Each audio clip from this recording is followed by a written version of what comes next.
L'IPBES, la plateforme intergouvernementale scientifique et politique sur la biodiversité et les écosystèmes, tire la sonnette d'alarme et se réunit à Paris depuis lundi pour produire un document de consensus, une sorte de sur le modèle du GIEC, on peut le dire, pour informer sur l'état de la biodiversité. Le terme, d'abord réservé aux scientifiques, est devenu un maître mot du discours environnemental, mais en se chargeant d'un sens politique et médiatique, il aurait perdu de sa force et de sa rigueur scientifique. C'est en tout cas ce que regrette Alain Pavé. Bonjour. Bonjour. Vous êtes l'auteur de Comprendre la biodiversité, vrais problèmes et idées fausses, qui a été publié au Seuil dans l'excellente collection Sciences ouvertes. Un ouvrage qui tente donc de redonner une densité scientifique à la notion de biodiversité. Vous êtes professeur émérite de l'université Claude Bernard de Lyon, un spécialiste reconnu des sciences de l'environnement. Vous avez travaillé en particulier sur la modélisation mathématique des systèmes biologiques et écologiques, sur la dynamique de la biodiversité, sur l'écologie évolutive. Alerte rouge sur la biodiversité dans le monde, ce sont les mots de la diplomatie française en l'ouverture de la réunion de l'IPBES. Hubert Reeves, qu'on vient d'entendre, qui nous parle de 6e extinction des espèces. Quel est votre sentiment sur ce vocabulaire et cet alarmisme ? Alors, j'ai bien écouté ce que disait Hubert Reeves. D'abord, j'ai beaucoup de sympathie pour Hubert Reeves, c'est la première chose. Deuxième chose, il est clair que dans ce qu'il dit, je partage une partie de ce qu'il dit, mais pas tout. Et en particulier, cette affirmation sur la 6e grande extinction. Alors, je précise dès à présent que pour moi, la biodiversité, c'est un sujet de première importance. Il faut vraiment y consacrer tous nos efforts scientifiques, et pas que scientifiques, mais qu'il faut garder quand même une certaine rigueur scientifique dans nos discours. Et là, sur la 6e grande extinction, je suis un peu désolé, c'est un peu trop, quoi. L'aspect emphatique, le désir de frapper l'opinion publique est peut-être trop fort par rapport à la réalité. Et donc, il y a des tas de problèmes qui se posent. Pour parler de 6e extinction, il faut savoir que quand on regarde le passé, on oublie d'abord la première vraiment grande extinction où tous les organismes ont disparu, celle dont on a la trace, parce qu'il y en a peut-être eu d'autres avant, mais celle dont on a la trace, qui est la disparition de la radiation des Diacara. On serait aujourd'hui à la 7e, non pas la 6e. C'était quand ça, la disparition des Diacara ? La disparition, c'était à peu près 545 millions d'années. Vous me passerez 1 ou 2 millions d'années. À quelques millions d'années près. Parce que justement, une extinction de masse, ça se définit comment ? Par la disparition d'au moins les 3/4 des espèces marines et continentales, c'est en tout cas ce que j'ai pu lire, sur un temps court, c'est-à-dire entre un demi-million d'années et quelques millions d'années. Voilà, exactement. C'est le temps court de la géologie. C'est l'échelle de temps qu'utilisent nos amis géologues et qui se recale par rapport à la vie de la planète. Planète 4 milliards d'années, 4,5 milliards d'années, et la vie 4 milliards d'années. Et alors quand on se place à l'échelle de quelques dizaines d'années, quelques décennies, à peine en siècles, Alain Pavé, comme c'est le cas aujourd'hui, parce que ce n'est pas qu'un discours médiatique, qu'un discours politique, il y a bien des études, des analyses. Fin 2017, dans la revue Biosciences, 15 000 scientifiques avaient adressé une alerte solennelle sur la destruction de l'environnement. La revue Nature, en 2011, avait réuni un certain nombre d'articles d'écologues qui se sont demandé si justement on ne vivait pas cette 6e grande extinction. Ce que dit Hubert Reeves sur la disparition très très rapide des espèces, tout ça, c'est vrai ? J'allais dire oui ou non. Alors j'explique le oui et le non. Oui, on a observé des disparitions assez rapides d'espèces, mais le problème de la référence du passé est qu'on est dans des échelles de temps très différentes. Et estimer des vitesses en soi, déjà, c'est quelque chose de compliqué. Moi, j'y étais confronté sur des expériences de labo. On n'était pas du tout à l'échelle géologique, sur des fossiles, etc. Donc j'ai eu à estimer des vitesses, je peux vous assurer que c'est pas facile. Déjà, quand on a des bonnes données venant du laboratoire. Alors, estimer des vitesses sur des enregistrements de fossiles, enfin sur des enregistrements géologiques, où, en gros, comme le disait Vincent Courtillot lors d'un film qu'on avait tourné ensemble, disait, moi, mon échelle de temps, c'est 1 million d'années. Oui, alors le million d'années, les dizaines d'années, on est quand même à des échelles de temps très différentes. Donc, c'est très difficile de comparer. Donc rendez-vous dans 1 million d'années pour savoir si on a vécu la 6e grande extinction. Voilà.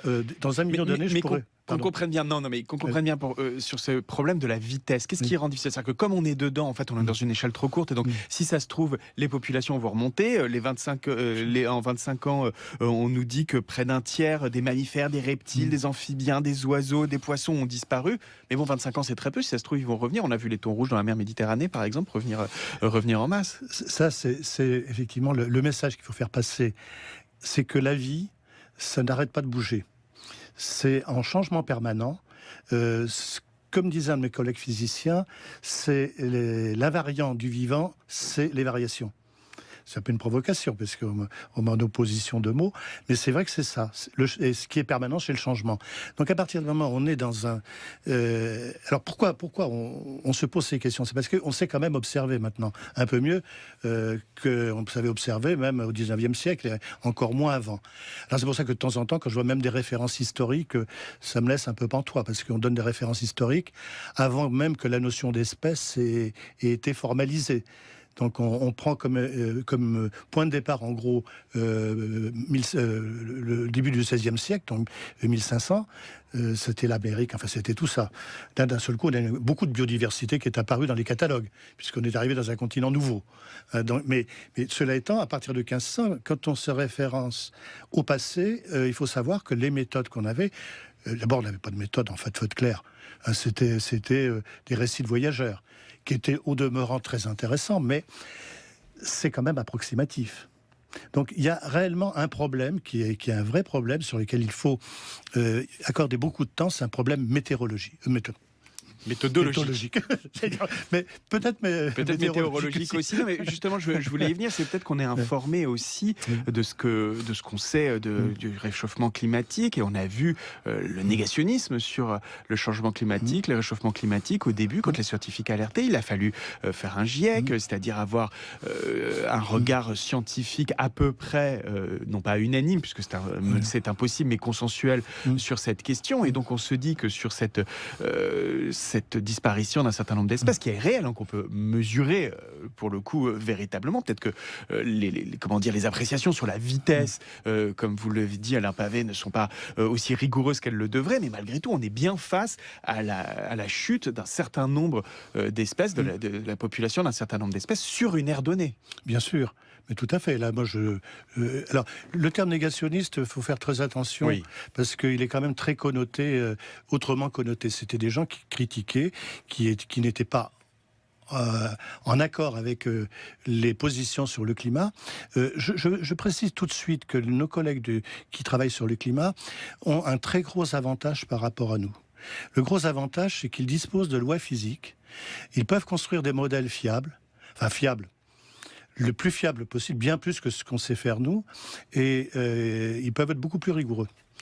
Donc c'est une grosse différence. La situation, paradoxalement, est beaucoup plus simple que pour la biodiversité. La biodiversité, on est devant un objet qui est très difficile, très complexe. Et il faut vraiment y accorder beaucoup d'attention.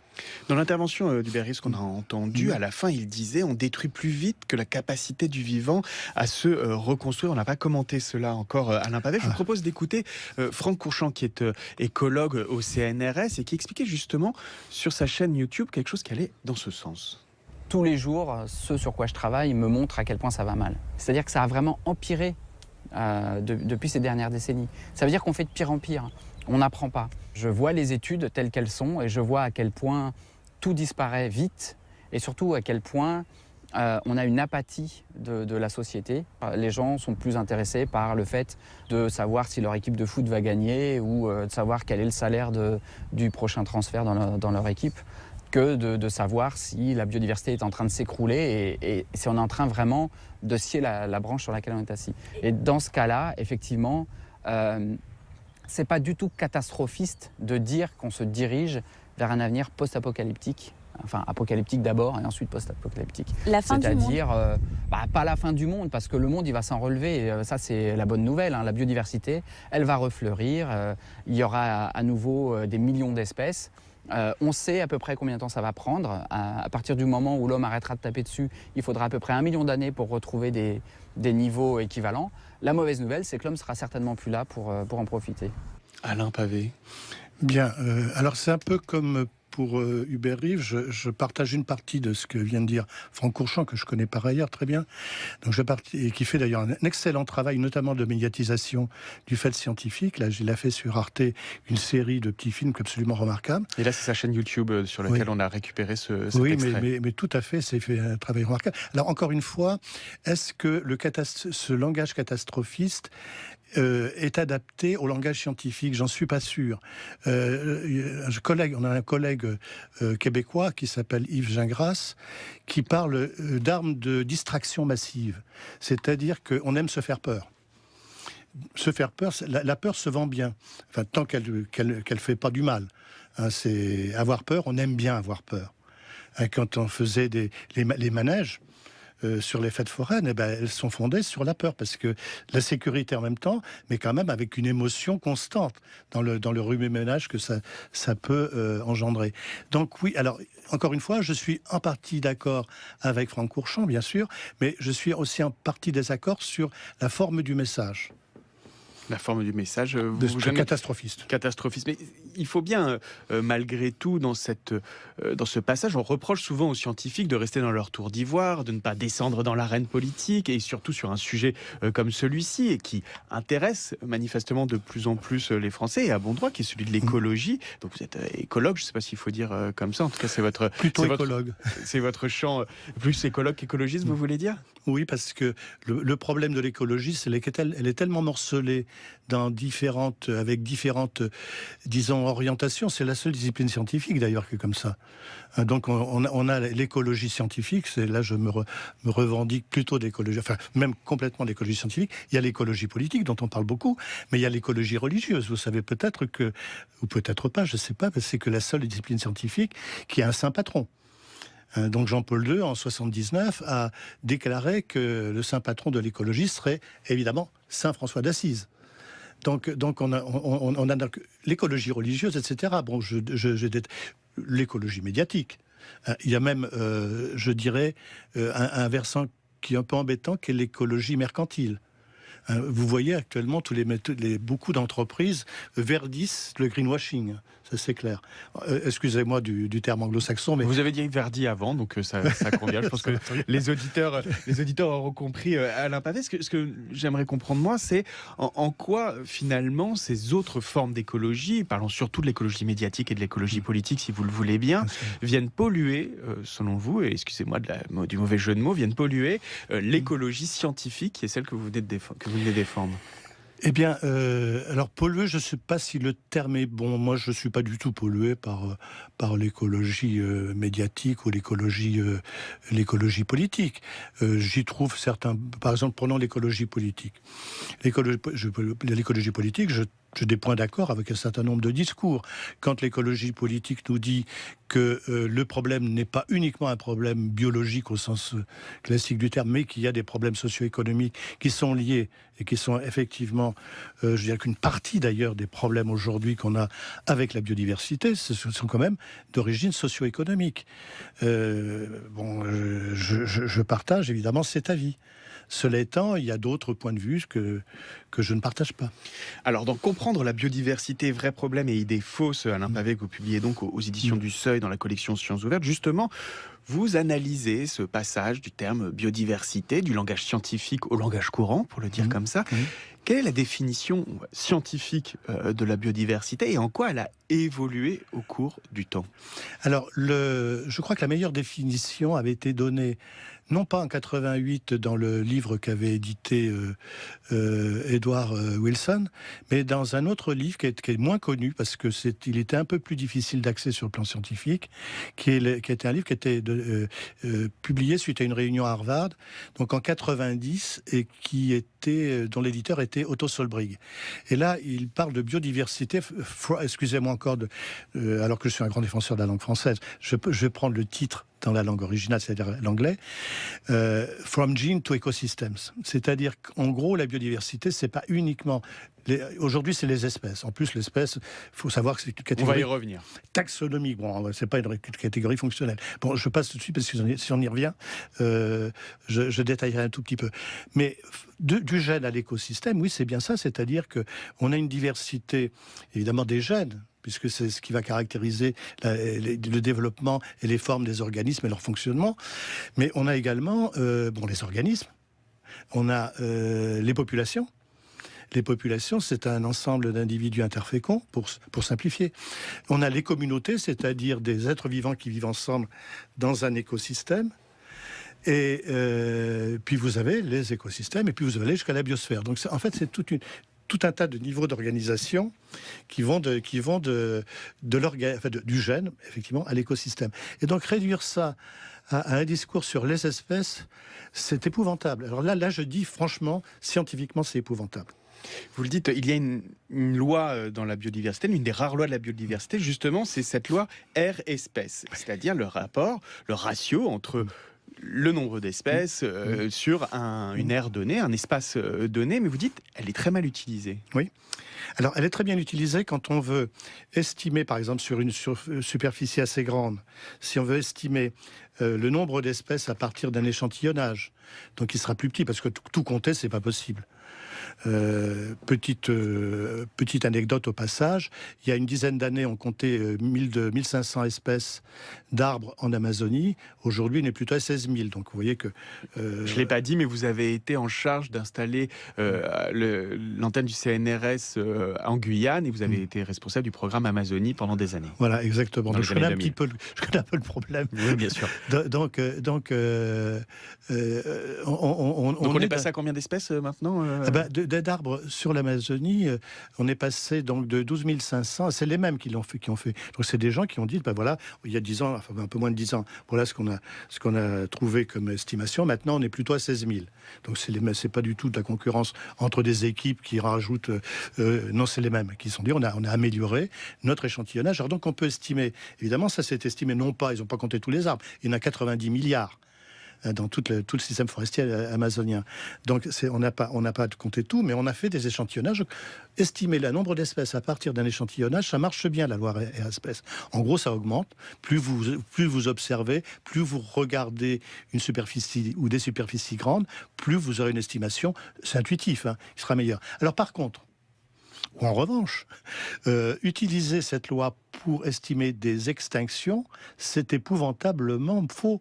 Et là, il y a un article qui est paru début des années 2000, c'était en 2011, je crois, dans Nature, qui démontrait pourquoi c'était faux.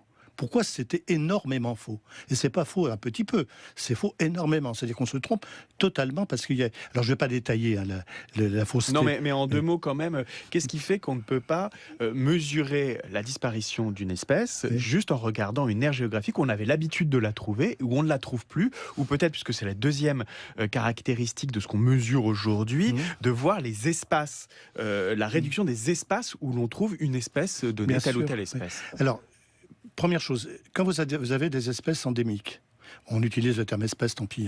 Donc des espèces endémiques. Bon, c'est sûr que si on massacre l'espace dans lequel elle vit, cette espèce, c'est sûr qu'elle va disparaître. Alors, cela étant, les espèces endémiques, il n'y en a quand même pas des tonnes. Excusez-moi. C'est par exemple dans les zones humides, au moment de Notre-Dame-des-Landes, trouver telle ou telle espèce de scarabée ou de plante qui... Tout à fait. Donc ce qu'il faut voir, c'est qu'il y a un problème de logique. Alors c'est ce qui avait été remarqué par Stéphane Hubel, qui était l'un des deux principaux auteurs de cet article. C'est qu'il y a une faute de logique. Quand vous faites un comptage, vous allez essayer d'estimer le nombre d'espèces. Alors vous avez un petit carnet, puis tac, vous voyez une espèce nouvelle, vous mettez +1 sur l'espèce. Puis le deuxième individu que vous allez voir, vous n'allez pas le marquer. Dans d'autres comptages, on le fait. Mais là, dans une première approximation, c'est pas ce qu'on fait. On fait de la présence-absence, comme on dit. Quand vous regardez, donc le premier identifié, c'est le premier qui va incrémenter le nombre d'espèces. Disparition d'espèces, c'est le dernier qui disparaît. Donc c'est complètement. Il faut être sûr que vous ayez vu le dernier avant d'être sûr que cette espèce a disparu d'un espace donné. Donc on a une contradiction complète dans la logique. Et alors là, ça conduit à des estimations évidemment qui n'ont rien à voir avec avec ce qu'on fait si on prend directement cette loi pour estimer le nombre comme indicateur pour estimer les disparitions. C'est qu'il y a, Alain Pavet, dans ce rapport, par exemple, aux oiseaux, on l'entend beaucoup, dans la forêt, dans les campagnes françaises, quelque chose, évidemment, qui relève du rapport à l'enfance, du rapport au passé, aux souvenirs, quelque chose de très émotionnel. Je vous propose d'écouter Boris Jolivet, il est audio-naturaliste. Là, avant, on avait une friche bien plus grande, qui prenait beaucoup plus d'espace, moins de culture. Et dans cette friche, des arbustes, c'était beaucoup plus buissonnant. Du coup, on avait le tarier des prés. On avait le bruant-proyer. C'est donc un petit passereau qui niche au sol, qui se nourrit d'insectes. Après, là, dans l'axe, on avait des haies encore, le long de la culture. Là, on pouvait avoir de la pie-grièche écorcheur et la fauvette grisette. Et puis enfin, dans cette zone de colza avec une petite prairie, là, c'était très commun, la caille des blés. Et puis beaucoup de grillons aussi. Les champs des grillons, ça prenait tout l'espace. On pouvait voir les sauterelles. Dès qu'on traversait la prairie, ça sautait de partout. Aujourd'hui, quand je parle à des enfants, tiens, comment chante un criquet? Ils savent pas. Alors que moi, gamin, on regardait ça, voilà, il frotte sa patte et tout, c'est magique. C'est toute une part de magie, de beauté qui s'efface.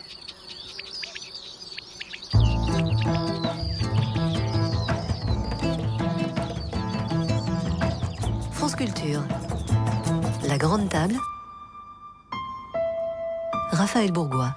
Magie ou science de la biodiversité? C'est un peu de ça qu'on discute avec Alain Pavet, auteur de Comprendre la biodiversité, vrais problèmes et idées fausses. Alain Pavet, vous êtes professeur émérite de l'Université de Lyon, biométricien et spécialiste reconnu des sciences de l'environnement.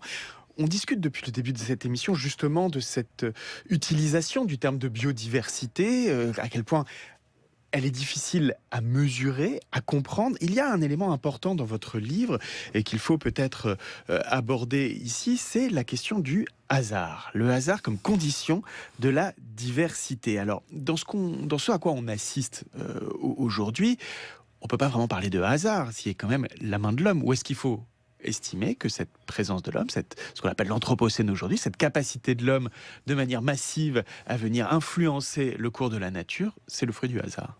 Ah bah oui, c'est clair. D'abord, ce qui est clair, c'est que si nous avons cette nature autour de nous, ces êtres vivants qui nous entourent, c'est le fruit d'une évolution, en gros, qu'on fait remonter maintenant à peu près à 4 milliards d'années. Mais prenons que l'époque récente, si je puis dire, les 600 derniers millions d'années. Encore une fois, vous me pardonnerez les approximations.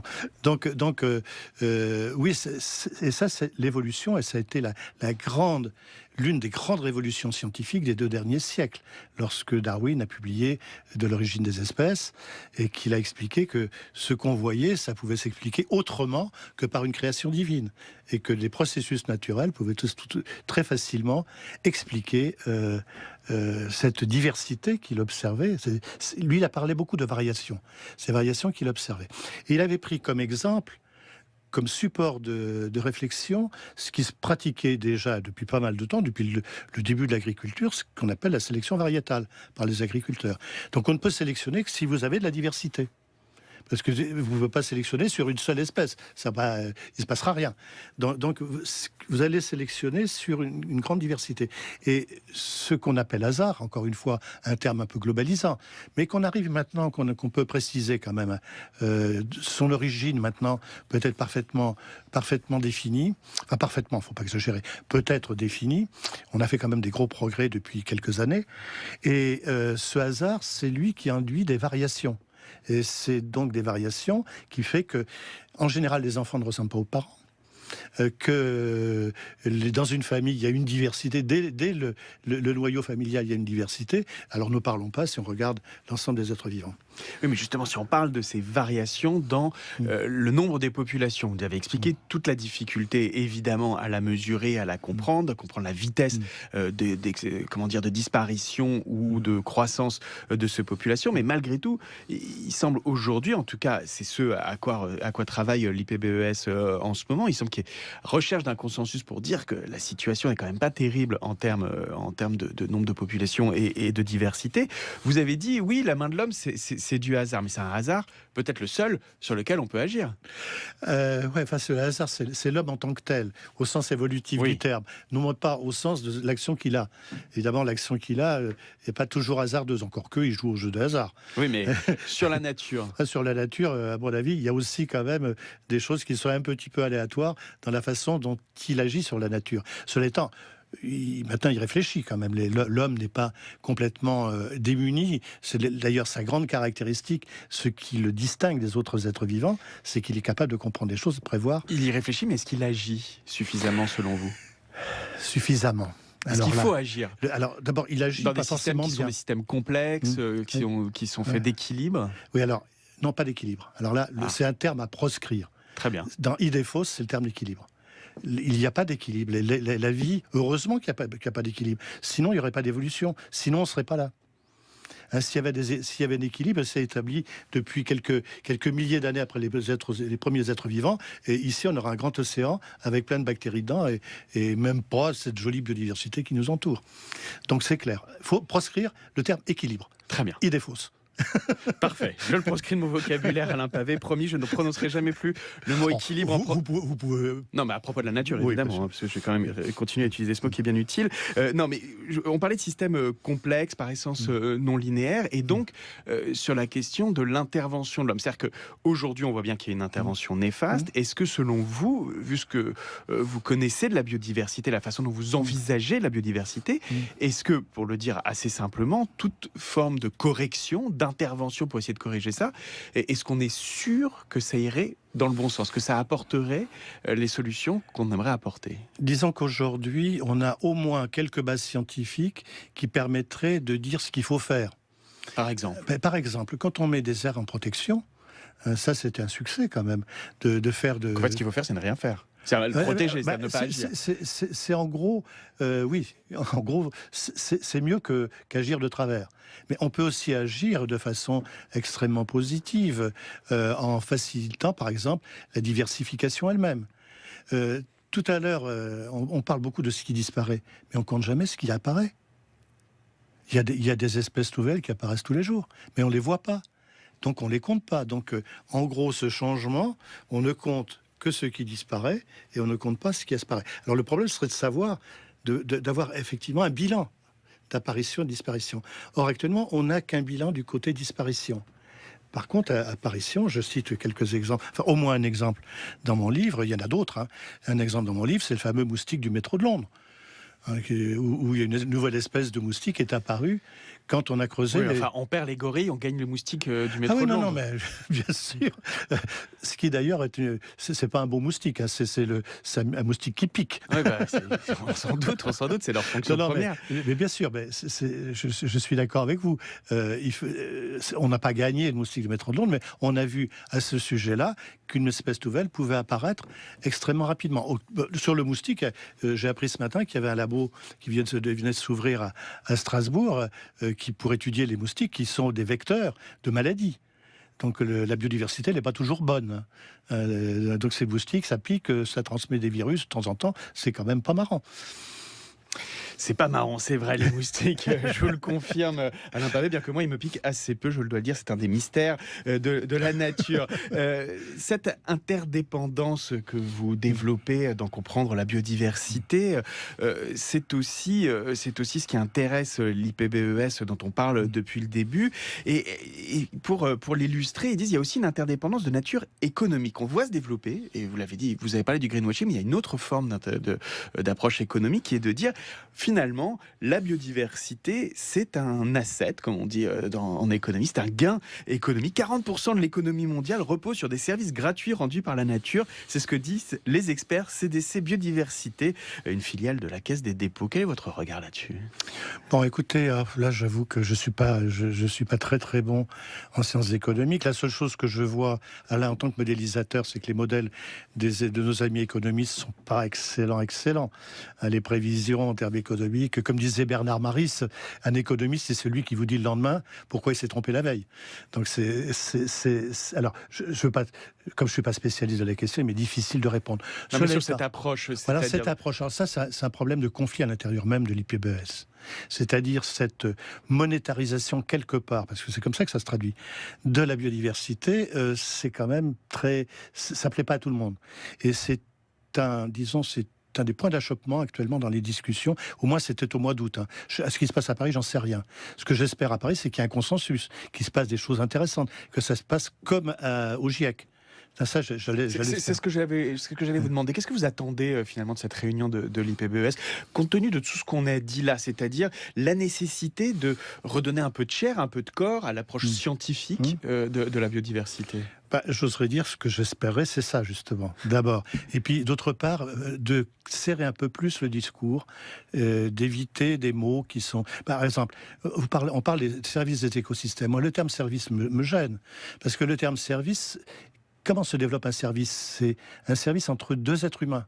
C'est-à-dire, il y a une forme de contrat entre un être humain et un autre être humain pour que l'un des deux donne un service à l'autre. C'est rémunéré. Quand on parle de service des écosystèmes, qui est le contractant ? Alors, il est vrai qu'on a parlé de tout ce qui était le contrat naturel, autour du fameux contrat naturel, Michel Serres, mais c'est reste quand même une position très philosophique et pas une position d'action. Alors, le problème de l'économie, c'est que l'économie, de toute façon, elle va... On a fait dans les années 80, des tas d'essais, justement, sur les évaluations économiques des écosystèmes. C'est assez épouvantable. Les résultats sont assez épouvantables. On s'est aperçu, par exemple, que un éléphant valait 10 fois plus cher qu'un être humain. Moi, ça me gêne quand même un peu. Justement, puisque vous parlez philosophie, Alain Pavé, il y a un livre important du philosophe britannique Timothy Morton qui a publié récemment chez Zulma qui s'appelle La pensée écologique. Et dans ce livre, Timothy Morton propose de se débarrasser tout simplement du mot de nature. Il est un peu comme vous, il dit il y a des mots qui viennent polluer la pensée, qui empêchent de penser ce qui se passe, et notamment ce terme de nature, il nous embête. Oui. Le premier qui l'a dénoncé, enfin le premier à ma connaissance, il y a peut-être eu avant, mais le premier à ma connaissance, c'est Condorcet, qui a dit en gros, on utilise le mot de nature quand on ne sait pas dire autre chose. Cette espèce de notion vague de nature. Alors, bon, si ça reste au niveau poétique, pourquoi pas ? Mais ça ne peut pas être un objet scientifique en tant que tel. Refonder une écologie scientifique, refonder le terme de biodiversité, c'est finalement le projet que vous avez développé, Alain Pavé, dans Comprendre la biodiversité, vrais problèmes et idées fausses, donc aux éditions du Seuil. Il nous reste 45 secondes à peu près. Quelques pistes pour cette refondation ? Alors, premièrement, c'est de considérer que de mettre le niveau de complexité au bon niveau, si je me résume. Parce que c'est beaucoup plus complexe que ce qu'on imagine. Notre façon c'est pour ça qu'on a des gros progrès à faire sur le plan scientifique et méthodologique. Parce qu'il y a un niveau de complexité dont on n'a pas l'habitude. On fait avec, parce que jusqu'à présent, on discute de la biologie des êtres vivants depuis un moment. Donc il faut refonder un peu tout ça, et je crois que c'est une idée on avait discuté avec une collègue mathématicienne, qui a été d'ailleurs fait partie des gens qui m'ont aimablement aidé à finaliser ce livre, donc Claudine Schmitt-Lenné, qui m'a dit un jour, mais en fait, ton écologie, c'est une science des interactions. Et elle avait parfaitement raison. Je crois que c'est là-dessus qu'il faut rebâtir l'écologie comme étant une science des interactions. Et à ce moment-là, parler d'écosystème d'entreprise n'est pas ridicule, mais la plupart du temps, ça l'est quand même pas mal. Merci beaucoup, Alain Pavé, d'être venu nous parler de votre livre « Comprendre la biodiversité, vrais problèmes et idées fausses », donc aux éditions du Seuil, dans la collection Sciences ouvertes. Je rappelle donc qu'on attend pour lundi, c'est ça, les propositions de l'IPBES. On devrait avoir en plus, un rapport. C'est le jour de mon anniversaire. Ah bah écoutez, espérons qu'ils vous feront un cadeau un cadeau pour votre anniversaire.